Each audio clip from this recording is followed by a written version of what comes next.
ਸਾਰੇ ਵਿਦਿਆਰਥੀਆਂ ਨੂੰ ਸਤਿ ਸ੍ਰੀ ਅਕਾਲ। ਆਪਾਂ ਪਿਛਲੇ ਕੁਝ ਦਿਨਾਂ ਤੋਂ ਚੈਪਟਰ ਸ਼ੁਰੂ ਕੀਤਾ ਹੋਇਆ ਹੈ। ਉਹਦੇ ਵਿੱਚ ਲਾਸਟ ਦੋ ਲੈਕਚਰਾਂ ਦੇ ਵਿੱਚ ਆਪਾਂ ਇਕੁਇਲਿਬਰੀਅਮ ਪੜ੍ਹਿਆ ਸੀਗਾ, ਤਿੰਨ ਕੋਪਲੈਨਰ ਫੋਰਸਿਸ ਦਾ ਜਿਹ ਪੈਰਲਲ ਫੋਰਸਿਸ ਸੀਗੀਆਂ। ਲਾਸਟ ਦੋ ਲੈਕਚਰ ਆਪਾਂ ਇਹਦੇ ਉੱਪਰ ਲਾਏ ਸੀਗੇ। ਹੁਣ ਅੱਗੇ ਲਾਉਣਾ ਹੈਗਾ ਆਪਾਂ ਨੇ ਜੇ ਤਿੰਨ ਕੋਪਲੈਨਰ ਫੋਰਸਿਸ ਨੇ ਬੋਰਡ ਤੇ ਬਣਾਉਣੀਆਂ, ਇੱਕੋ ਪਲੇਨ 'ਚ ਬਣਾਉਣੀਆਂ ਨੇ ਤੇ ਨਾਨ ਪੈਰਲਲ ਫੋਰਸਿਸ ਨੇ, ਉਹਨਾਂ 'ਚ ਇਕੁਇਲਿਬਰੀਅਮ ਜੋ ਹੈ ਉਹ ਕਿੱਦਾਂ ਬਣੇਗਾ, ਇਹਦਾ ਕੰਸੈਪਟ ਧਿਆਨ ਰੱਖਣਾ ਕਿ ਇਕੁਇਲਿਬਰੀਅਮ ਕਿੱਦਾਂ ਬਣੇਗਾ। ਤਿੰਨ ਨਾਨ ਪੈਰਲਲ ਫੋਰਸਿਸ ਨੇ ਜੀ, ਤਿੰਨ ਆਪਣੇ ਕੋਲ ਨਾਨ ਪੈਰਲਲ ਫੋਰਸਿਸ ਨੇ। ਉਹਨਾਂ ਵਿੱਚ ਜੋ ਇਕੁਇਲਿਬਰੀਅਮ ਹੈ ਉਹ ਤਾਂ ਬਣੇਗਾ ਇਫ ਐਂਡ ਓਨਲੀ ਇਫ, ਜੇ ਇਫ ਪਾਲੋ ਗੱਲਾਂ, if forces R concurrent. Concurrent ਕੀ ਹੁੰਦੀਆਂ ਨੇ, ਜਿਹੜੇ ਇੱਕੋ ਪੁਆਇੰਟ, ਜੋ ਤਿੰਨੇ ਫੋਰਸਾਂ ਇੱਕੋ ਪੁਆਇੰਟ ਚੋਂ ਨਿਕਲਣਗੀਆਂ ਤਾਂ ਆਪਾਂ ਕਹਾਂਗੇ ਇਕੁਇਲਿਬਰੀਅਮ ਬਣੇਗਾ। ਕਾਫੀ ਇੰਪੋਰਟੈਂਟ ਕੰਸੈਪਟ ਹੈ ਜੀ। ਜਿਵੇਂ ਇੱਕ ਆਹ ਫੋਰਸ ਹੈ ਜੀ, ਇਦਾਂ ਜਾ ਰਹੀ ਹੈ, ਇੱਕ ਆਹ ਫੋਰਸ ਇਦਾਂ ਜਾ ਰਹੀ ਹੈ, ਇੱਕ ਆਹ ਫੋਰਸ ਇਦਾਂ ਜਾ ਰਹੀ ਹੈ। ਇਹ ਤਿੰਨੇ ਫੋਰਸਾਂ ਇੱਕ ਪੁਆਇੰਟ ਤੇ ਐਕਟ ਕਰ ਰਹੀਆਂ ਤਾਂ ਇਕੁਇਲਿਬਰੀਅਮ ਪੋਸੀਬਲ ਆ। ਇਹ ਪੱਕਾ ਨਹੀਂ ਕਿ ਇਕੁਇਲਿਬਰੀਅਮ ਹੋਊਗਾ। ਇਕੁਇਲਿਬਰੀਅਮ ਪੋਸੀਬਲ ਤਾਂ ਹੈਗਾ ਜੇ ਤਿੰਨੇ ਫੋਰਸਾਂ ਇੱਕ ਪੁਆਇੰਟ ਤੇ ਐਕਟ ਕਰ ਰਹੀਆਂ ਤਾਂ ਪੋਸੀਬਲ ਹੈ ਇਕੁਇਲਿਬਰੀਅਮ। ਇੱਕ ਫੋਰਸ ਇੱਧਰ ਜਾ ਰਹੀ ਹੈ, ਇੱਕ ਫੋਰਸ ਇੱਧਰ ਜਾ ਰਹੀ ਹੈ, ਇੱਕ ਫੋਰਸ ਇੱਧਰ ਜਾ ਰਹੀ ਹੈ, ਤਿੰਨੇ ਇੱਕ ਪੁਆਇੰਟ ਤੇ ਨਹੀਂ ਮਿਲਣਗੀਆਂ। ਇਹ ਫੋਰਸ ਹੀ ਫ੍ਰੀ ਨਹੀਂ ਹੈਗੀ, ਆਪਾਂ ਚੱਕ ਕੇ ਰੱਖਣੀ ਨਹੀਂ ਹੈਗੀ ਉੱਪਰ। ਇਹ ਫੋਰਸ ਹੀ ਫ੍ਰੀ ਨਹੀਂ ਹੈਗੀ, ਫ੍ਰੀ ਵੈਕਟਰ ਨਹੀਂ ਹੈਗੀ। ਤਾਂ ਇਹ ਕਿਧਰੋਂ ਹੋਰ ਨਿਕਲ ਰਿਹਾ, ਕਿਤੋਂ ਹੋਰ ਆ ਦੋ ਤਾਂ ਮਿਲ ਰਹੀਆਂ ਨੇ, ਆਪਸ ਆ ਸਾਈਡ ਤੋਂ ਨਿਕਲ ਰਹੀ ਹੈ। ਤਾਂ ਇਸ ਕੇਸ 'ਚ ਇਕੁਇਲਿਬਰੀਅਮ ਕਦੇ ਵੀ ਪੋਸੀਬਲ ਨਹੀਂ ਹੋਊਗਾ, ਇਹ ਕਦੇ ਵੀ ਪੋਸੀਬਲ ਨਹੀਂ ਹੋਊਗਾ। ਪਰ ਜੇ ਇੱਕ ਪੁਆਇੰਟ ਤੋਂ ਨਿਕਲ ਰਹੀਆਂ ਨੇ ਤਾਂ ਹੀ ਇਕੁਇਲਿਬਰੀਅਮ ਪੋਸੀਬਲ ਆ, ਤਾਂ ਹੀ ਇਕੁਇਲਿਬਰੀਅਮ ਪੋਸੀਬਲ ਆ। ਇਹ ਕੰਸੈਪਟ ਆਪਾਂ ਨੂੰ ਡਾਇਗਰਾਮ ਬਣਾਉਣ 'ਚ ਬਹੁਤ ਹੈਲਪ ਕਰੇਗਾ। ਤੇ ਜਿਹੜੀ ਐਕਸਰਸਾਈਜ਼ ਆਪਾਂ ਹੁਣ ਬੀ ਐਕਸਰਸਾਈਜ਼ ਸਟਾਰਟ ਕਰਨੀ ਹੈ ਚੈਪਟਰ ਦੀ, ਉਹਦੇ ਵਿੱਚ ਇਹ ਕੰਸੈਪਟ ਕਾਫੀ ਇੰਪੋਰਟੈਂਟ ਆ ਤੇ ਕਾਫੀ ਆਪਾਂ ਇਹੀ ਕੰਸੈਪਟ ਯੂਜ਼ ਕਰਾਂਗੇ ਜ਼ਿਆਦਾ। ਬਾਕੀ ਹੋਰ ਕੰਸੈਪਟ ਜਿਵੇਂ ਜਿਵੇਂ ਆਉਣਗੇ ਦੇਖਾਂਗੇ। ਮੈਂ ਇਹ ਨਵਾਂ ਕੰਸੈਪਟ ਆ, ਬਾਕੀ ਸਾਰੇ ਪਿਛਲੇ ਕੰਸੈਪਟ ਨੇ। ਇਹਨੂੰ ਸਮਝਣ ਵਾਸਤੇ ਕੁਝ ਕੁ ਆਪਾਂ ਨੂਮੈਰੀਕਲ ਕਰਦੇ ਹਾਂ ਜੀ। ਤੁਸੀਂ ਦੇਖੋਗੇ ਜੋ ਨੂਮੈਰੀਕਲ ਹੈਗੇ ਨੇ ਉਹੀ ਮਤਲਬ ਕਿ ਜਿਹੜੇ ਨਹੀਂ ਪੜ੍ਹ ਰਹੇ ਹੈਗੇ ਉਹਨਾਂ ਨੂੰ ਕਾਫੀ ਔਖੇ ਲੱਗਣਗੇ, ਜਿਹੜੇ ਪੜ੍ਹ ਰਹੇ ਹੈਗੇ ਨੇ ਉਹਨਾਂ ਨੂੰ ਇੰਟਰਸਟਿੰਗ ਲੱਗਣਗੇ ਇਹ ਨੂਮੈਰੀਕਲ। ਤੇ ਮੈਂ ਪੜ੍ਹ ਰਿਹਾ ਨੂਮੈਰੀਕਲ, ਪਹਿਲਾਂ ਤੁਸੀਂ ਵੀ ਦੇਖ ਲਓ ਨੂਮੈਰੀਕਲ।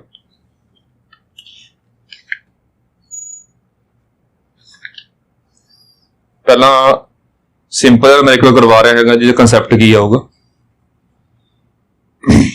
ਇੱਕ ਨੂਮੈਰੀਕਲ ਦੇ ਕੇ ਤੁਹਾਨੂੰ ਕੰਸੈਪਟ ਕਾਫੀ ਸਮਝ ਆਣਗੇ ਜੀ। A uniform rod can turn freely about one of its end is drawn aside from the vertical by a horizontal force acting at the other end of the rod and equal to half of its weights. At what inclination to the vertical will the rod rest? ਹੁਣ diagram ਸਮਝਣੀ ਆ, diagram ਕਿੱਦਾਂ ਬਣੇਗੀ ਦੇਖੋ ਜੀ। ਆਹ ਰॉड ਆ, ਇਹਦਾ ਇੱਕ ਸਿਰਾ ਬੰਨਿਆ ਹੈ, ਲਿਖਿਆ ਆ uniform rod can turn freely about one of its end. ਇਹਦੇ ਅਬਾਊਟ ਫ੍ਰੀਲੀ ਟਰਨ ਕਰ ਸਕਦੇ ਕਿਵੇਂ ਦੇਖੋ ਜੀ। ਇੱਥੇ ਆਪਾਂ ਰॉड ਫੜੀ ਹੋਈ ਹੈ, ਇਹ ਰॉड ਆਪਾਂ ਜਿਸ ਤਰ੍ਹਾਂ ਮਰਜ਼ੀ ਘੁਮਾ ਸਕਦੇ, ਹਿਲਾ ਸਕਦੇ। ਇਹ ਇੱਕ ਸਿਰਾ ਬੰਨਿਆ ਹੈ, ਇਹਦੇ ਅਬਾਊਟ ਫ੍ਰੀਲੀ ਹੈ, ਜਿਸ ਤਰ੍ਹਾਂ ਮਰਜ਼ੀ ਆਪਾਂ ਇਹ ਰॉड ਘੁਮਾ ਸਕਦੇ ਹਾਂ ਇਹਦੇ ਅਬਾਊਟ। ਏ ਦੇ ਉੱਪਰ ਇਹ ਬੰਨੀ ਹੋਈ ਹੈ। ਜੇ ਏ ਤੇ ਬੰਨੀ ਹੋਈ ਹੈ, ਦਿਮਾਗ ਲੱਗ ਰਿਹਾ ਹੋਊਗਾ, ਤਾਂ ਸਾਰਾ ਭਾਰ ਦਾ ਜੋ weight ਹੈ ਉਹ ਏ ਉੱਪਰ ਆਊਗਾ। ਏ ਉੱਪਰ ਐਕਸ਼ਨ ਹੋ ਰਿਹਾ ਤਾਂ ਇੱਥੋਂ ਰਿਐਕਸ਼ਨ ਬਣੇਗੀ।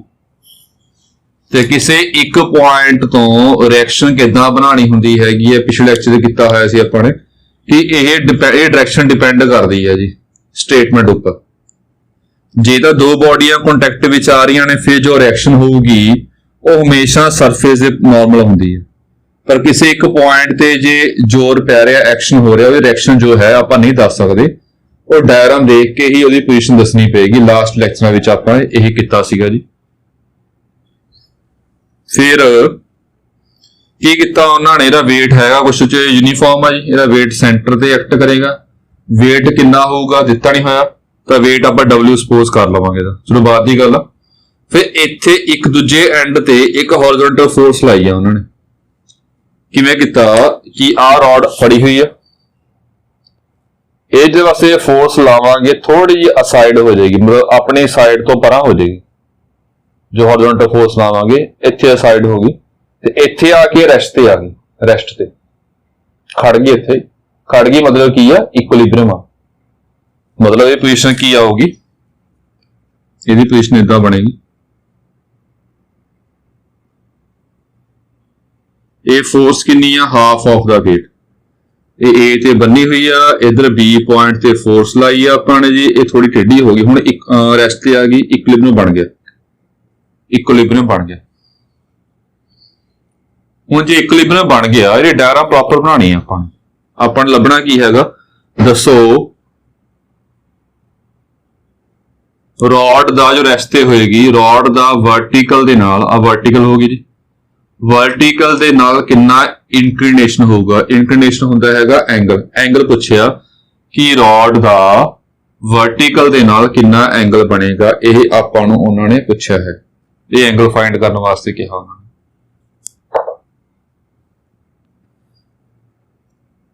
देखो डायग्राम बहुत ध्यान नाल समझ के, डायग्राम पूरी बनी नहीं हैगी जी, तो पहला भी गल कीती सीगी, जिहड़ी पहला डायग्रामा सी उहदे विच सिंपल जिहा काम सी, हुण डायग्राम आपां कर रहे हैं पिछली एक्सरसाइज दी एक्सरसाइज दे विच ਇਹ ਚ ਕਾਫੀ ਵਿਜ਼ੂਅਲਾਈਜ਼ ਵੀ ਕਰਨਾ ਪੈ ਰਿਹਾ ਆਪਾਂ ਨੂੰ ਕਿ ਇਦਾਂ ਰॉड ਹੈਗੀ, ਰॉड ਇਦਾਂ ਘੁੰਮੇਗੀ ਸਾਈਡ ਤੇ ਹੋਏਗੀ, ਤਾਂ ਥੋੜਾ ਜਿਹਾ ਪਿਛਲੀ ਡਾਇਗਰਾਮਾਂ ਨਾਲੋਂ ਇਹ ਡਾਇਗਰਾਮਾਂ 'ਚ ਫਰਕ ਆ ਜੀ। ਸੋ ਦੇਖੋ ਧਿਆਨ ਨਾਲ, ਆਪਾਂ ਇਹ ਐਂਗਲ ਫਾਈਂਡ ਕਰਨ ਵਾਸਤੇ ਕਿਹਾ ਆਪਾਂ ਨੂੰ, ਇਹਦੀ ਡਾਇਗਰਾਮ ਬਣੀ ਹੋਈ ਹੈ ਜੀ, ਡਾਇਗਰਾਮ ਖੁੱਲੀ ਜੀ ਬਣਾਉਣੀ ਹੈਗੀ ਹੈ। ਚਲੋ ਦੇਖੋ ਧਿਆਨ ਨਾਲ, ਇਹ ਡਾਇਗਰਾਮ ਆਪਾਂ ਦੁਬਾਰਾ ਬਣਾਉਣੇ ਵੱਡੀ ਵੱਡੀ, ਥੋੜਾ ਕਲੀਅਰ ਹੋ ਜਾਊਗਾ।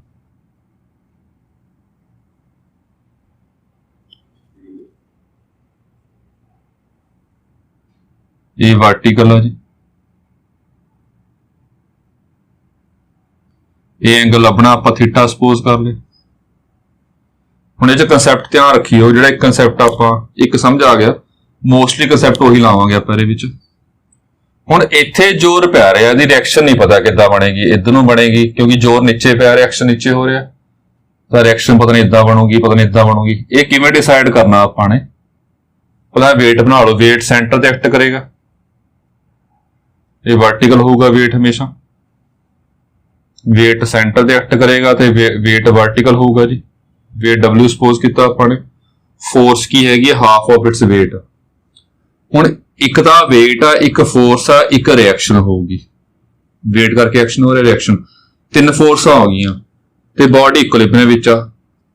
जे तीन फोर्स ने इक्विलिब्रियम तां ही पॉसीबल आ जे ये कंकरेंट होणगी, मतलब इन्हूं पिछे वधा लो, ये दो तो लग गई पता कि इत्थे मीट कर रही दो, जे तिन्ने फोर्सां एक पॉइंट ते मीट करनगियां तां ही इक्विलिब्रियम पॉसीबल आ। तां इत्थों आइडिया लैके रिएक्शन बनावांगे आपां, किवें रिएक्शन आपां इस पॉइंट चों कढनी है पहली गल, क्योंकि कंकरेंट करनी है, अते रिएक्शन लगूगी इत्थे, तां दो पॉइंट लग गए पता आपां कि इत्थे रिएक्शन लाउणी है ते पास इह चों कराउणी है, तां दो लाइन चों आपां स्टेटमेंट बना सकदे हैगे, तां रिएक्शन दी डायरेक्शन लग जूगी पता आपां नूं, क्योंकि जो रिएक्शन हैगी आ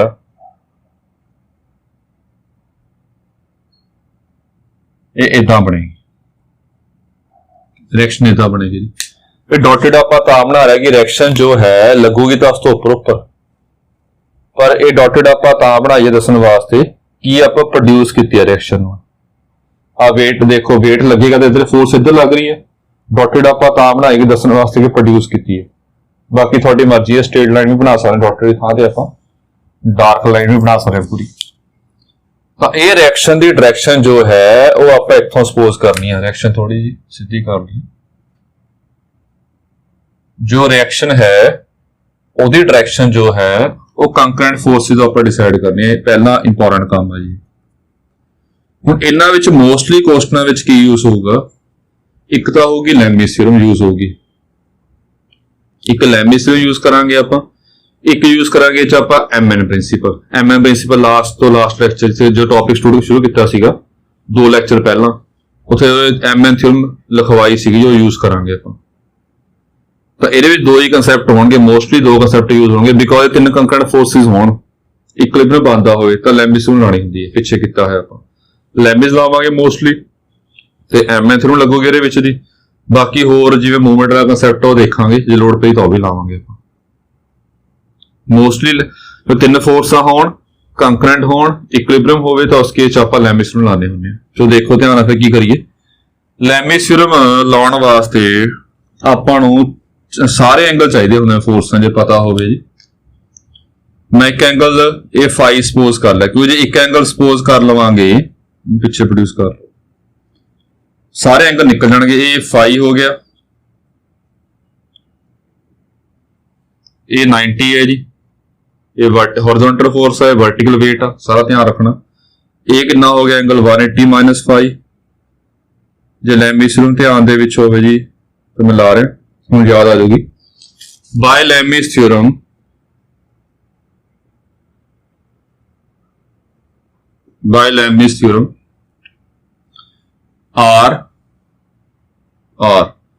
R ਹੋ ਗਈ R upon sin of other two ਚ ਜੋ ਐਂਗਲ ਹੈ, other two ਫੋਰਸ ਆਣ ਇਹਨਾਂ ਚ ਐਂਗਲ 90 ਆ, ਤਾਂ sin of 90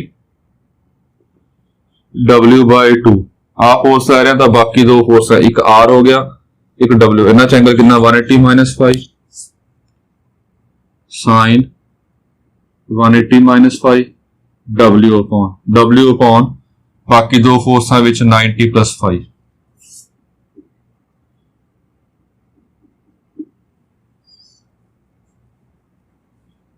ये आ गया R upon sin 91 W upon 2 sin 180 minus 5 sin 5 हो गया W upon cos 5। ये आ गया जी, इन्हां दोनों कंपेयर कर लो।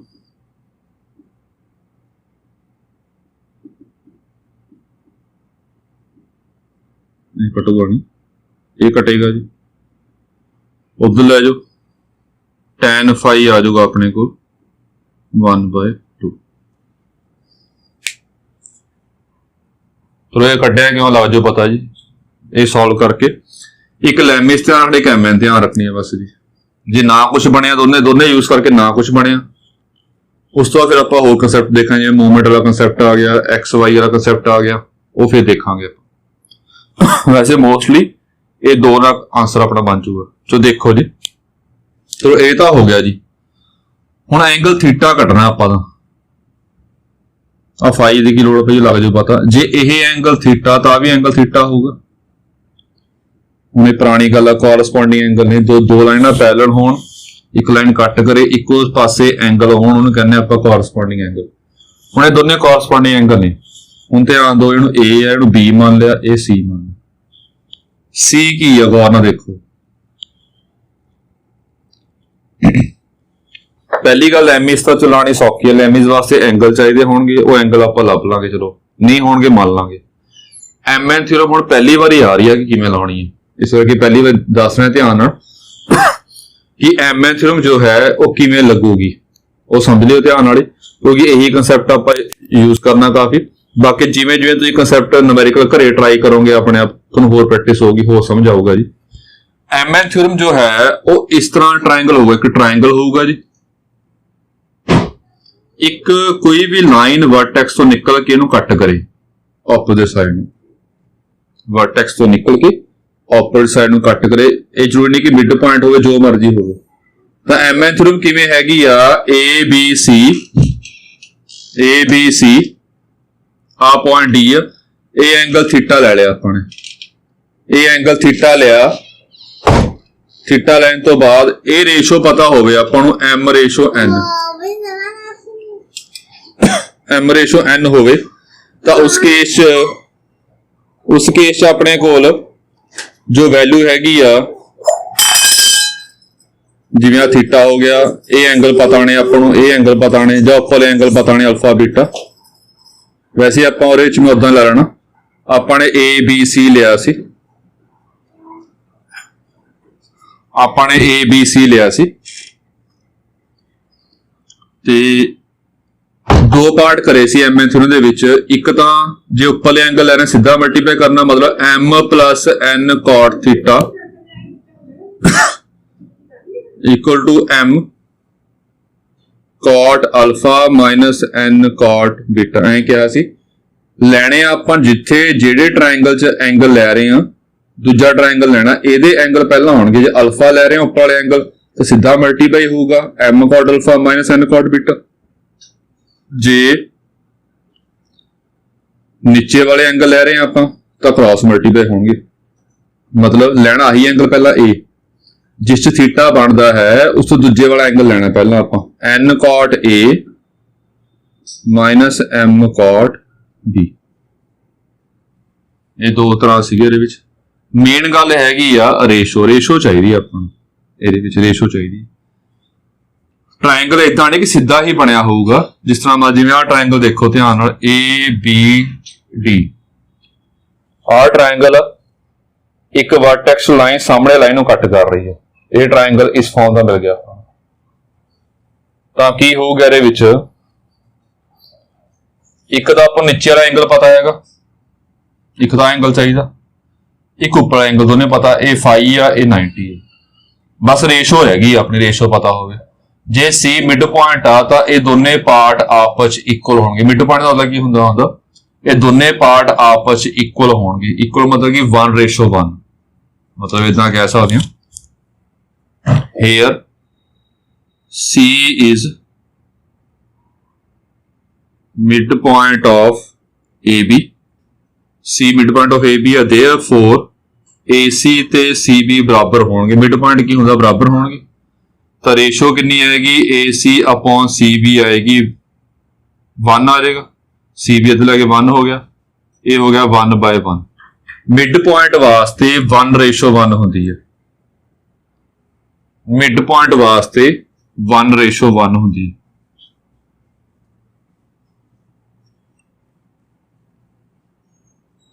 हाँ इस केस वास्ते मिड पॉइंट ध्यान रखो 1:1 होती है। हुण रेशो भी लग गई पता आपां नूं, एक ट्रायंगल लग गया पता आपां नूं जिहदा वर्टेक्स एक आ ट्रायंगल नहीं हैगा, देखो आ ट्रायंगल आपां लवांगे, ट्रायंगल तो है पर किसी वर्टेक्स चों लाइन नहीं निकल रही है, किसी वर्टेक्स चों लाइन नहीं निकल रही, तो ट्रायंगल वो लवांगे एमएन थ्योरम दे विच जिहदे विच किसी वर्टेक्स चों सामने वाली लाइन नूं इंटरसेक्ट कर रहा होवे लाइन। तो in triangle A D B by MN theorem देखो जी किवें लानी है। पहला एम प्लस एन जो भी है, m plus n cot theta, जिहड़ा मर्जी मान लो कोई रट्टा नहीं है, एम आई एन जो मर्जी मान लो, ये कोई प्रॉब्लम नहीं, पहला ऐड करनी है। हुण देखो जिहड़ा थीटा एंगल लै रहे हाँ इस ट्रायंगल दे विच, तो जो सामने वाला ट्रायंगल है ये एंगल पहला आउणगे, जे उपर वाले ये सामने उपर वाले कोई एंगल, ये उपर वाले एंगल हो गए, जो उपर वाले एंगल लै रहे सीधे मल्टीप्लाई होणगे, जे निचले एंगल लै रहे आपां तो क्रॉस मल्टीप्लाई होणगे। जिवें देखो उपर वाला एंगल लै रहे सीधा मल्टीप्लाई होगा 1 × cot alpha, 1 × cot phi sorry, minus 1 × cot 90, 1 × cot 90, ये बन गया 2 cot theta is equal to cot phi, cot 90 0 होंदा, cot फाई आ गया 1/tan फाई, ते tan फाई हाफ हो गया, ये 2 बन गया, therefore cot थीटा आ गया 1, 2 ना 2 कैंसिल हो गया, तो थीटा कितना होगा इस केस च 40। बाकी का सॉल्व ही करना आपकी आंसर आ जाएगा। यह क्वेश्चन लग रहा काफी अच्छे कंसैप्ट ने, पिछे भी कंसैप्ट ने। वैसे हुंदा की है कि section A B C 3 section होंदे ने, ए बी चॉइस होंदी है, ए बी 4 क्वेश्चन आंदे ने, जिवें इह 4 क्वेश्चन आ गए ए सैक्शन दे विच, पहला दूजा तीजा चौथा 4 क्वेश्चन आ गए। 4 क्वेश्चन फर्स्ट क्वेश्चन के अगे फर्दर 2 पार्ट बने होंदे ने, 2 पार्ट होंदे ने, 2 पार्ट ये 2 पार्ट, ये चारां चों कोई 2 अटैम्प्ट करने होंदे ने सैक्शन ए अते बी विच, जिहड़ा अपना पेपर दा स्कीम है जिहड़ी पेपर दी। हुण ये क्वेश्चन लंबे ने, तुहानूं लग गया होगा पता ਇਹਦੇ ਵਿੱਚ ਕੀ है कि मोस्टली एक क्वेश्चन का इको पार्ट होगा, एक क्वेश्चन ही पूरा बड़ा होगा, ये समझने वाले क्वेश्चन ने सारे। चलो मतलब की हो गया एंगल था 45, जो इक्विलिब्रियम बनया होगा तो उस केस एंगल रॉड जो है वो वर्टिकल के नाल 45 डिग्री एंगल बनाओगी, ये अपना आंसर। बाकी इदा नहीं है कि कली क्लास लाना समझ आओ, करे प्रैक्टिस करो जी, ते डाउट अपने क्लीयर करो तो प्रॉपर समझ आएगा जी।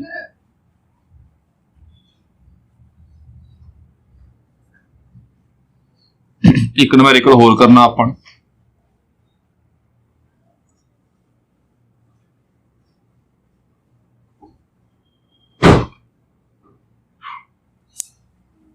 ये मैं स्टेटमेंट पढ़ रहा जी, तुसी भी स्टेटमेंट देख लो। ACB is uniform rod of weight W. It is supported, B being uppermost with its end A against a smooth vertical wall AB by means of string CD. BB being horizontal and CD inclined to wall at an angle 30 degree. Find the tension of the string and reaction of the wall. Prove that AC equal to 1/3 AB. काफी कुछ है ਇਹਦੇ जी, ਇਹ ਕਾਫੀ ਸਮਝਣਾ ਧਿਆਨ ਨਾਲ ਆਪਾਂ ਨੇ। ਸਭ ਤੋਂ ਪਹਿਲੀ ਗੱਲ ਤਾਂ ਹੈ ਇਹਦੀ ਡਾਇਗਰਾਮ ਸਮਝਣੀ ਆ ਧਿਆਨ ਨਾਲ। ਉਹੀ ਗੱਲ ਹੈ ਇਹ ਚ ਆਪਾਂ ਨੂੰ ਥੋੜਾ ਜਿਹਾ ਜਿਹੜੀ ਡਾਇਗਰਾਮ ਹੈਗੀ ਆ ਆਪਣੇ ਦਿਮਾਗ ਸਮਝਣੀ ਪੈਣੀ ਹੈ, ਵਿਜ਼ੂਅਲਾਈਜ਼ ਮਤਲਬ ਬਣਾ ਕੇ ਦੇਖਣੀ ਪੈਣੀ ਦਿਮਾਗ 'ਚ ਫਿਕਰ ਜੋ ਕਰਦੇ ਹਾਂ ਆਪਾਂ। ACB ਯੂਨੀਫਾਰਮ ਰੋਡ ਆ, ਡਾਇਗਰਾਮ ਇਦਾਂ ਹੋਣੀ ਚਾਹੀਦੀ ਕਿ ਲੱਗੇ ਕਿ ਇਕੁਇਲਿਬਰੀਅਮ ਹੈ, ਕਿ ਰੋਡ ਰੈਸਟ ਤੇ ਹੋਊਗੀ। ਦੇਖੋ ACB ਕਿਹਾ ਉਹਨਾਂ ਨੇ, ਜਿਹੜਾ B ਹੈਗਾ ਅਪਰ ਮੋਸਟ ਆ, B ਆਪਾਂ ਉੱਪਰ ਰੱਖਣਾ। ਜੋ ਡਾਇਗਰਾਮ ਬਣਾ ਰਹੇ ਆਪਾਂ ਧਿਆਨ ਨਾਲ ਦੇਖਿਓ ਸਟੇਟਮੈਂਟ। ਪਹਿਲਾਂ ਰਫ ਡਾਇਗਰਾਮ ਬਣਾ ਰਹੇ, ਬਾਅਦ ਚੋਂ ਵੱਡੀ ਡਾਇਗਰਾਮ ਬਣਾਵਾਂਗੇ ਫੇਰ। ਸੋ ACB ਇੱਕ ਰੋਡ ਆ, ਰੋਡ ਜੇ ਆਪਾਂ ਇਦਾਂ ਰੱਖਾਂਗੇ ਸਿੱਧੀ ਹੋਊਗੀ, A ਉੱਪਰ ਆ C ਵਿੱਚ ਹੋਊਗਾ, ਅੰਡਰਸਟੂਡ ਆ। ACB B ਉੱਪਰ ਮੋਸਟ। ਹੁਣ ਇਦਾਂ ਨਹੀਂ ਕਿਹਾ ਕਿ B ਤੇ ਹੈਂਗ ਹੋ ਰਹੀ ਹੈ, ਇਦਾਂ ਨਹੀਂ ਕਿਹਾ ਉਹਨਾਂ ਨੇ ਕਿ B ਤੇ ਹੈਂਗ ਹੋ ਰਹੀ ਹੈ, ਕੁਛ ਨਹੀਂ ਹੈਗਾ। ਇੱਕ ਵਰਟੀਕਲ ਵਾਲ ਦੀ ਗੱਲ ਕੀਤੀ ਆ ਉਹਨਾਂ ਨੇ, ਆਹ ਵਰਟੀਕਲ ਵਾਲ ਇਹਦੀ ਗੱਲ ਕਰੀ ਆ ਉਹਨਾਂ ਨੇ। ਇਹ ਵਰਟੀਕਲ ਵਾਲ ਦੇ ਨਾਲ ਉਹਨਾਂ ਨੇ ਕਿਹਾ ਹੈਗਾ ਜਿਹੜਾ ਐਂਡ A ਹੈਗਾ ਉਹ ਵਰਟੀਕਲ ਵਾਲ ਦੇ ਅਗੇਂਸਟ ਆ, ਮਤਲਬ ਐਂਡ A ਜੋ ਹੈ ਵਰਟੀਕਲ ਵਾਲ ਨੂੰ ਟੱਚ ਕਰ ਰਿਹਾ। ਮਤਲਬ ਇਹ ਡਾਇਗਰਾਮ ਕੁਝ ਲੱਗ ਰਿਹਾ ਇਦਾਂ ਬਣੇਗੀ। B ਜਿਹੜਾ ਐਂਡ A ਹੈਗਾ ਉਹ ਵਰਟੀਕਲ ਵਾਲ ਨੂੰ ਟੱਚ ਕਰ ਰਿਹਾ।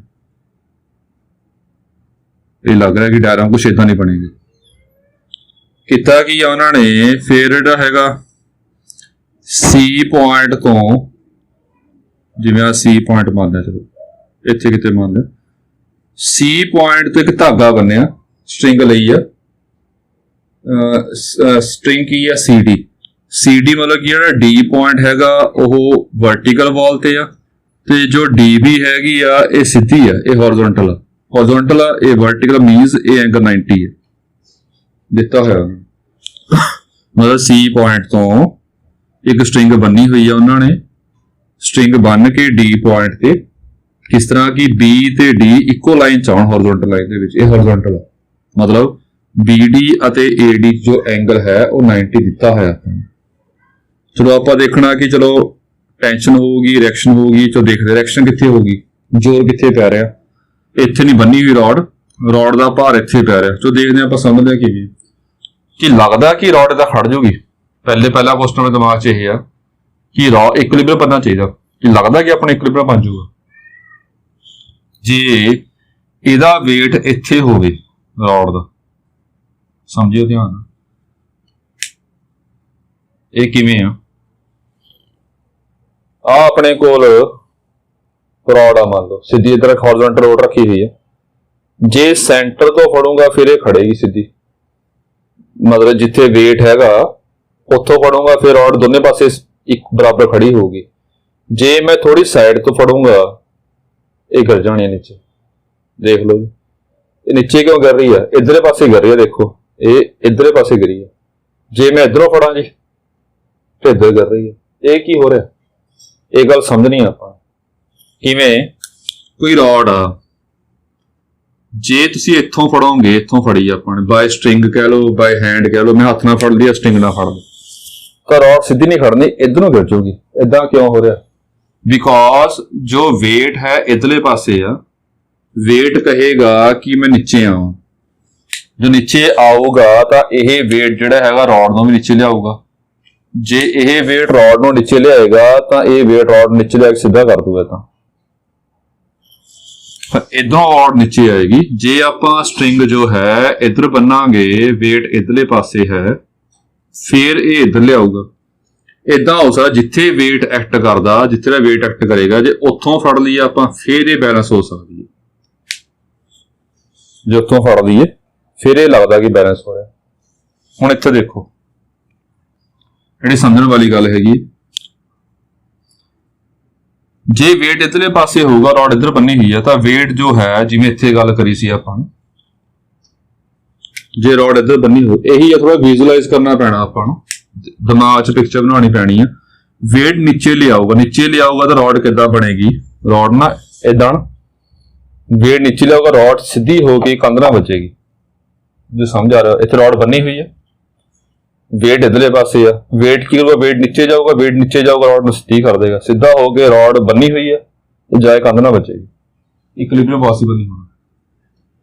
इक्विलिब्रियम पॉसिबल कदों होगा, देखो ध्यान नाल, जदों जिथे बन्ने आपां ओह पॉइंट इधरले पासे होए, फिर लगदा कि इक्विलिब्रियम पॉसिबल है, फिर लगदा कि इक्विलिब्रियम पॉसिबल है। क्यों?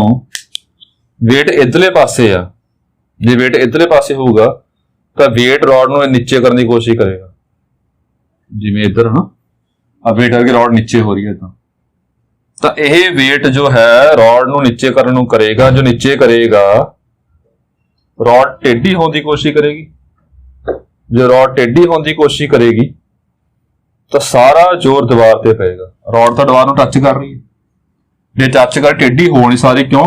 ये दीवार रॉड नूं टेढ़ी होने तो रोकेगी। आ दीवार जो टेढ़ी होएगी, आ एंड दीवार नाल लग जाएगा ते दीवार नूं रोक लेगी टेढ़ी होने तो। जिवें इदां ला लो, ये टेढ़ी है, टेढ़ी होने वास्ते जिवें दीवार ये टेढ़ी नहीं होने देना, दीवार ने इत्थों दीवार ने टेढ़ी नहीं होने देना। जे टेढ़ी नहीं होने देना हैगा तां इस केस लगदा इक्विलिब्रियम पॉसिबल अपने को।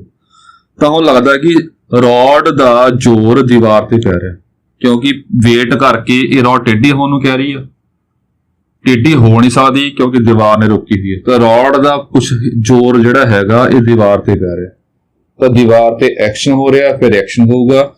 हुण ये पॉइंट नहीं हैगा, ये सरफेस, ते सरफेस उपर एक्शन किवें कढना हुंदा? नॉर्मल टू सरफेस और एक्शन होगा जो normal to surface.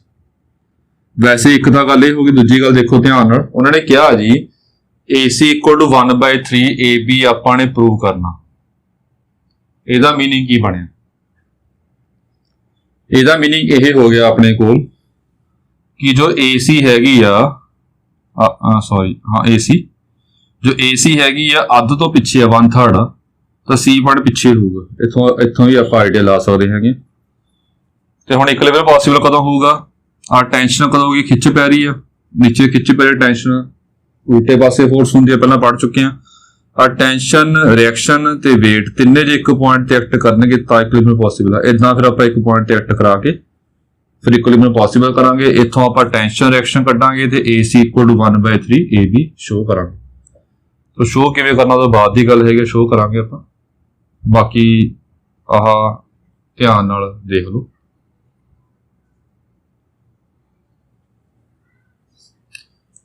Jinnah non seriously question करोगे कि तो कर लवांगे, क्वेश्चन नहीं होने सॉल्व। तो है बहुत इंटरस्टिंग ने, जो बच्चा पढ़ रहा होगा उन्होंने वास्ते। जो देखो ध्यान ना, फिर ये डायग्राम आप दोबारा बनाने खुली जी, फिर सॉल्व करांगे जी।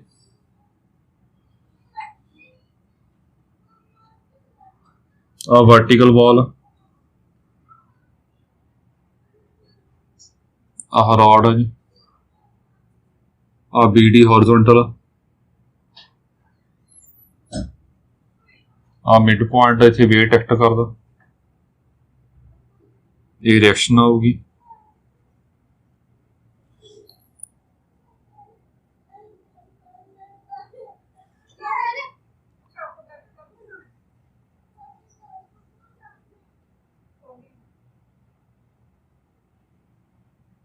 ये A आ, ये C आ, CD स्ट्रिंग होगी, टेंशन होगी। ते आपने डायग्राम बननी सारी दिता है। जो CD हैगी आ, ये वर्टिकल ना 30 का एंगल बना रही है, 30 हो गया, ये 90 हो गया, फिर 60 होगा। आप देख सकते हैं, आ भी 60 होगा जी, आ भी 90 लग रहा। आह वर्टिकल रिएक्शन हॉरिजॉन्टल होगी, आ भी 30 एंगल बन जाए। ਤਾਂ ਪਹਿਲਾਂ ਆਪਾਂ ਇਸ ਲੈਮਿਸ ਰੂਲ ਲਾਉਣੀ ਤੇ ਐਮ ਪ੍ਰਿੰਸੀਪਲ ਦੋ ਤਰੀਕੇ ਦੋ ਹੀ ਚੀਜ਼ਾਂ ਲਾਉਣੀਆਂ ਆਪਾਂ ਮੇਨ ਆਹ ਪੁਆਇੰਟ ਆਪਾਂ ਈ ਮੰਨ ਲੈਂਦੇ ਹਾਂ ਜਾਂ ਤਿੰਨ ਫੋਰਸਾਂ ਇੱਕ ਆਹ ਫੋਰਸ ਇੱਕ ਆਹ ਫੋਰਸ ਇੱਕ ਆਹ ਫੋਰਸ ਸਾਰੇ ਐਂਗਲ ਪਤਾ ਨੇ ਕੰਮ ਸੌਖਾ ਜੀ ਆਹ 90 ਹੋਊਗਾ ਆਹ ਵੀ 90 ਹੋਊਗਾ ਆਹ ਵੀ 90 ਪਹਿਲਾਂ ਆਪਾਂ ਲੈਮਿਸ ਰੂਲ ਲਾਉਂਦੇ ਹਾਂ ਬਾਏ ਲੈਮਿਸ ਠੀਕ ਪਹਿਲਾਂ ਟੀ ਲਓ ਟੀ ਬਟਾ ਬਾਕੀ ਦੋ ਫੋਰਸਾਂ ਕਿਹੜੀਆਂ ਆਰ ਡਬਲਿਊ ਇਹਨਾਂ 'ਚ ਐਂਗਲ ਕਿੰਨਾ ਹੈਗਾ 90 ਸਾਈਨ 90 ਡਬਲਿਊ ਲੈ ਲਓ ਡਬਲਿਊ ਆਪਾਂ ਬਾਕੀ ਦੋ ਫੋਰਸਾਂ ਕਿੰਨੀਆਂ ਟੀ ਤੇ ਆਰ 90 plus 30 ਸਾਈਨ 90 plus 30 ਬਾਕੀ ਹੈਗਾ ਜਿਸ ਤੋਂ ਬਾਅਦ ਆਰ ਬਟਾ ਬਾਕੀ ਦੋ ਫੋਰਸਾਂ ਜਿਹੜੀਆਂ ਹੈਗੀਆਂ ਨੇ ਟੀ ਤੇ ਡਬਲਿਊ ਚ ਹੈਗਾ 90 plus 60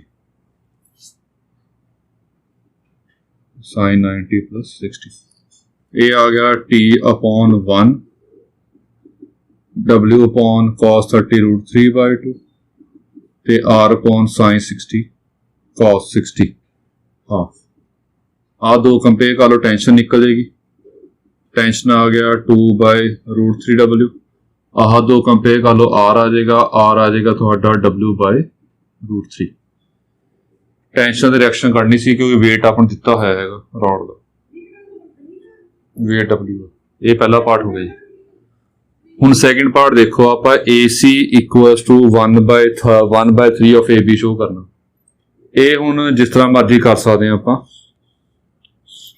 ਐਮਏ ਥਰੂ ਮੈਂ ਤਾਂ ਕਰਾਂ ਯੂਜ਼ ਕਰ ਲਓ ਦੀ ਪ੍ਰੈਕਟਿਸ ਹੋ ਜਾਏਗੀ ਜੀ ਬਾਕੀ ਅਦਰਵਾਈਜ਼ ਤੁਸੀਂ ਜਿਓਮੈਟਰੀ ਯੂਜ਼ ਕਰਕੇ ਜਿਸ ਤਰ੍ਹਾਂ ਮੈਂ ਸੋਲਵ ਕਰ ਸਕਦਾ ਜਿਓਮੈਟਰੀ ਨਾਲ ਵੀ ਆਪਾਂ ਜੋ 10th ਕਲਾਸ ਦੀ ਜਿਓਮੈਟਰੀ ਹੈਗੇ ਉਹ ਯੂਜ਼ ਕਰਕੇ ਵੀ ਆਪਾਂ AC equal 1/3 AB ਕਰ ਸਕਦੇ ਪਰ ਮੈਂ ਐਮਏ ਥਰੂ ਨਾਲ ਕਰਵਾ ਰਿਹਾ ਹਾਂ ਕਿ ਤੁਹਾਨੂੰ ਧਿਆਨ ਚ ਹੋ ਜਾਏ ਕਿ ਐਮਏ ਥਰੂ ਕਿਵੇਂ ਲੱਗੂਗੀ ਦੇਖੋ ਧਿਆਨ ਨਾਲ ਇੱਕ ਤਾਂ ਆਹ ਟ੍ਰਾਇੰਗਲ ਮਿਲ ਗਿਆ ਆਪਾਂ ਨੂੰ ਇਹ ਐਂਗਲ ਮੈਂ ਥੀਟਾ ਸਪੋਜ਼ ਕਰ ਰਿਹਾ ਇਹ ਟ੍ਰਾਇੰਗਲ ਆ ਦੇਖੋ ਇੱਕ ਵਰਟੈਕਸ ਤੋਂ ਦੂਜੀ ਸਾਈਡ ਨੂੰ ਇੰਟਰਸੈਕਟ ਕਰ ਰਹੀ ਇੱਕ ਲਾਈਨ ਨਿਕਲ ਰਹੀ ਹੈਗੀ ਜੋ ਸਾਹਮਣੇ ਵਾਲੀ ਸਾਈਡ ਨੂੰ ਇੰਟਰਸੈਕਟ ਕਰ ਰਹੀ ਹੈ ਇੱਕ ਆਹ ਟ੍ਰਾਇੰਗਲ ਮਿਲ ਗਿਆ ਇਹ ਚ ਐਮਐਲ ਲਾਵਾਂਗੇ ਆਹ ਥੀਟਾ ਲੈ ਲਓ ਵਰਟੀਕਲ ਆਪੋਜ਼ਿਟ ਐਂਗਲ ਇੱਕ ਆਹ ਟ੍ਰਾਇੰਗਲ ਮਿਲ ਗਿਆ ਆਪਾਂ ਨੂੰ ABD ਇਹ ਚ ਐਮਐਲ ਲਾਵਾਂਗੇ ਤੁਸੀਂ ਕਹੋਗੇ ਦੋ ਟ੍ਰਾਇੰਗਲ ਚ ਕਿਉਂ ਲਾ ਰਹੇ ਆਪਾਂ ਐਮਐਲ ਉਹ ਮੈਂ ਦੱਸਦਾ ਇੱਕ ਟ੍ਰਾਇੰਗਲ ਦਾ ਆਨਸਰ ਨਹੀਂ ਆਉਣਾ ਹੈ ਤੋ ਦੇਖੋ ਉਹ ਰੇਸ਼ੋ ਨਹੀਂ ਪਤਾ ਆਪਾਂ ਨੂੰ ਕਿੰਨੀ ਹੋਊਗੀ ਦੇਖੋ ਇਹਦਾ ਪਤਾ ਕਿ AE ਤੇ BE ਰੇਸ਼ੋ ਕਿੰਨੀ ਹੋਊਗੀ 1:1 ਹੋਊਗੀ ਬਰਾਬਰ ਹੋਣਗੇ ਦੋਨੇ ਪਰ AC ਤੇ CE ਕਿੰਨੀ ਹੋਊਗੀ ਲੱਭਣੀ ਹੈ ਆਪਾਂ ਨੇ ਇਹ ਰੇਸ਼ੋ ਮੈਂ ਸਪੋਜ਼ ਕਰ ਰਿਹਾ ਜੀ M ਰੇਸ਼ੋ N ਗੱਲ ਸਮਝਣੀ ਹੈ ਧਿਆਨ ਨਾਲ ਲੈਟ ਕੀਤਾ AC ਬਟਾ CE ਇਹ M ਬਟਾ N ਸਪੋਜ਼ ਕਰ ਲਿਆ MN ਤਾਂ ਓਵਰਆਲ ਜੋੜ ਕਿੰਨਾ ਬਣ ਗਿਆ M plus N ਧਿਆਨ ਦੇਖੋ ਜੀ ਤੇ ਮੈਂ ਪਹਿਲਾਂ ਇਹ ਪਲਾਨਾ ਫਿਰ ਦੇਖਦੇ ਆਪਾਂ ਤਾਂ ਇਨ ਟ੍ਰਾਇੰਗਲ A ਇਹਦਾ ਨਾਮ ਲੈ ਲਓ ਇਹਨੂੰ F ਪਾ ਲਓ ਪੁਆਇੰਟ ਇਨ ਟ੍ਰਾਇੰਗਲ AFE ਟ੍ਰਾਇੰਗਲ ਲਿਆ ਆਪਾਂ ਨੇ ਇਹ ਚ MN ਥਰੂ ਲਾਈ ਆਪਾਂ ਨੇ ਤਾਂ ਉਹ ਹੋ ਗਿਆ M plus N cot theta ਜਿਹੜਾ ਆਪਾਂ ਐਂਗਲ ਲੈ ਰਹੇ ਹਾਂ ਦੂਜਾ ਟ੍ਰਾਇੰਗਲ ਦੇ ਐਂਗਲ ਲੈਣੇ ਪਹਿਲਾਂ ਜੋ ਉੱਪਰ ਵਾਲਾ ਐਂਗਲ ਹੈ ਸਿੱਧਾ ਮਲਟੀਪਲਾਈ ਕਰਨਾ N cot 30 minus M cot 60 M cot 60 ਤਾਂ ਇਹ ਬਣ ਗਿਆ M plus N cot theta is equal to N cot 30 ਹੋ ਗਿਆ 1/√3 ਤੇ cot 60 ਹੋ ਗਿਆ cot 30 ਹੋ ਗਿਆ √3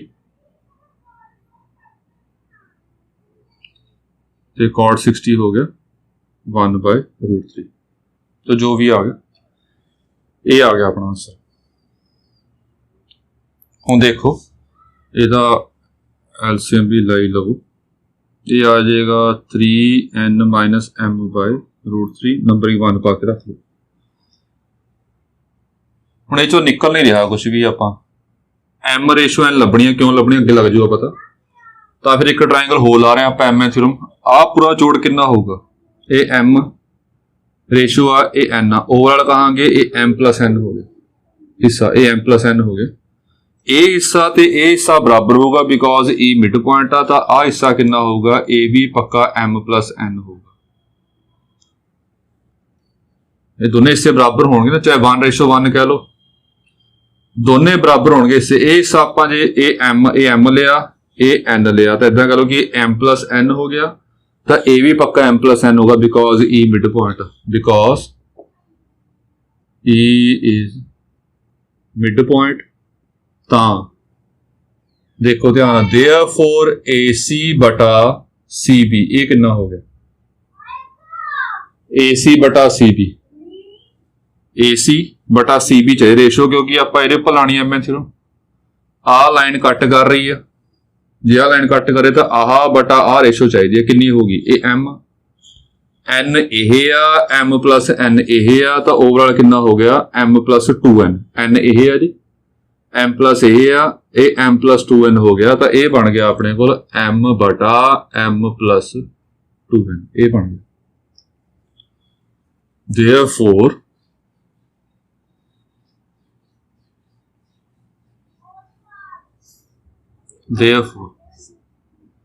ध्यान ना देखियो जी, therefore in triangle ADB, हुण ADB ये ट्रायंगल है आप ADB ट्रायंगल दे विच mth नूं ला रहे हैं आप,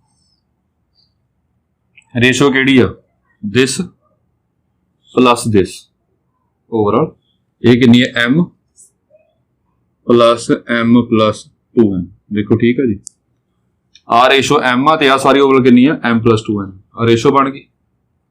जिहड़ा थीटा एंगल लै रहे हैं, आ ट्रायंगल दे एंगल पहला आउणगे, नीचे वाले ले रहे हैं क्रॉस मल्टीप्लाई करांगे, ऊपर वाले ले रहे हैं सीधा मल्टीप्लाई करांगे, m cot 30 m cot 30, आ रेशो कितनी है m plus 2n cot 60 minus m plus 2n cot 60, जोड़ लो, ये बन गया 2 टाइम्स m प्लस n, इतने cot थीटा रह गया पाना जी, cot theta is equal to m cot 30 √3 हो गया, cot 60 मान √3,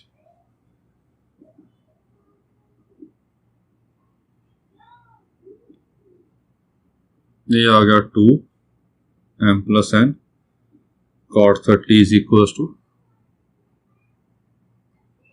2m 2n बाय √3, जो भी आ गया।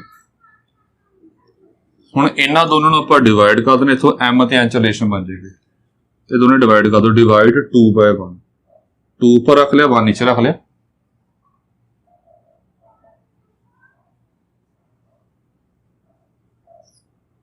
अगे किया आप डिवाइड 2/1, इथों आ गया अपने को 2 m plus n cot theta 2m minus 2n बटा √3 बटा m plus n cot theta 3n minus m बटा √3, ये कट गया, ये भी कट गया, ये भी कट गया, इथों आ गया 2 इज इक्वल टू, इन्हें क्रॉस मल्टीप्लाई कर लो, चलो 6n minus 2m is equal to 2m minus 2n, ये आ गया 8n is equal to 4m, इथों आ गया m is equal to 2n, ये m जो है ये 2n के बराबर आ गया।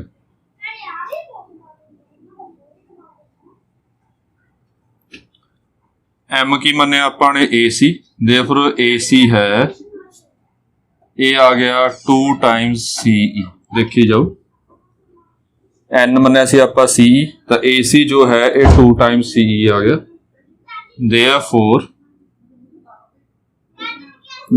जो CE है ये 1/2 AC बन गया, बाकी जिस तरह मर्जी कर लो।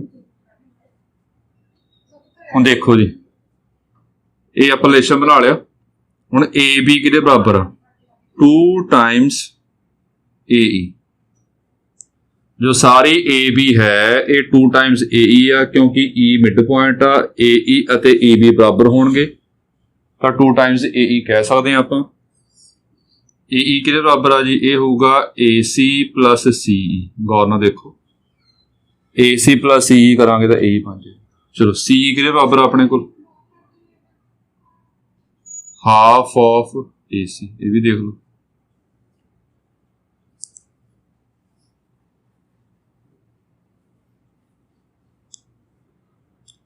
तो इतों आ गया therefore A B equals to ये बन गया 3/2 टाइम्स ए सी तो देयरफॉर ए सी कितना आ गया 1/3 ए बी यही आपने अगे शो करना सी सो ये क्वेश्चन ध्यान रखने ने बाकी प्रैक्टिस करोगे उन्हें जरा क्लीयर होगा जी बिना प्रैक्टिस का कुछ भी समझ नहीं आना है जी ਜਿਹੜੇ ਤੁਹਾਨੂੰ ਹੋਮਵਰਕ ਮਿਲੇਗਾ ਹੋਮਵਰਕ ਨਾਲ ਕੰਪਲੀਟ ਕਰੀ ਜਾਓ ਜੀ ਤੇ ਡਾਊਟ ਆਪਣੇ ਕਲੀਅਰ ਕਰੀ ਜਾਓ ਸੋ ਠੀਕ ਹੈ ਕੋਈ ਪ੍ਰੋਬਲਮ ਹੋਈ ਤਾਂ WhatsApp ਤੇ ਪੁੱਛ ਲਿਓ ਜਾਂ ਵੀਡੀਓ ਵਿੱਚ ਕਮੈਂਟ ਕਰਕੇ ਫਿਰ ਪੁੱਛ ਸਕਦੇ ਹੈਗੇ ਜੀ ਥੈਂਕ ਯੂ